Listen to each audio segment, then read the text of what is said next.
Salut à tous, aujourd'hui nous allons comprendre ensemble la grille d'évaluation du permis B. Il est important de savoir quelles sont les compétences que va évaluer l'inspecteur le jour du permis pour mieux réussir l'examen. Ce jour-là, l'inspecteur évaluera le candidat à l'aide d'une grille officielle notée sur 30 points. Pour réussir, il faut obtenir au minimum 20 points, sans commettre de faute éliminatoire. Chaque critère est noté de 0 à 3 selon le niveau de maîtrise. Les 4 grands thèmes évalués sont 1. Connaître et maîtriser son véhicule. 2. Appréhender la route. 3. Partager la route avec les autres. Et 4. La conduite économique.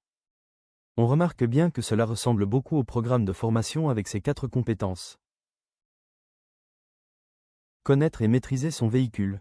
Installation au poste de conduite, il faut prendre son temps pour s'installer, cela fait partie du temps accordé à l'examen. C'est d'ailleurs le seul thème noté sur 2 points. Ensuite, les vérifications du véhicule, ce sont les questions de vérification qu'on vous pose sur le véhicule. Ensuite, utilisation des commandes.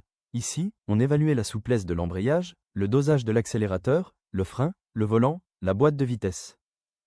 Deuxième thème, appréhender la route. C'est le thème le plus important et souvent le plus difficile. Prendre l'information. Là on évalue comment tu observes la signalisation, l'environnement, les rétroviseurs, les angles morts.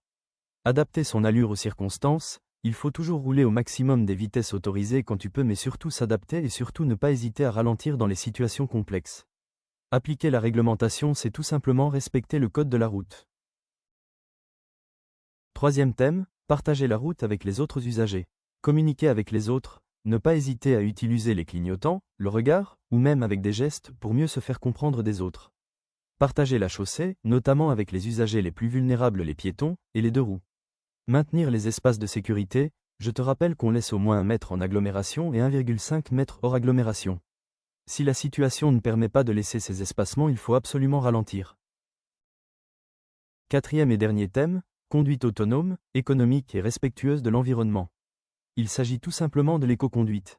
Il faut par exemple passer ses vitesses au bon moment, il faut éviter d'accélérer inutilement, prévoir les arrêts en anticipant au maximum.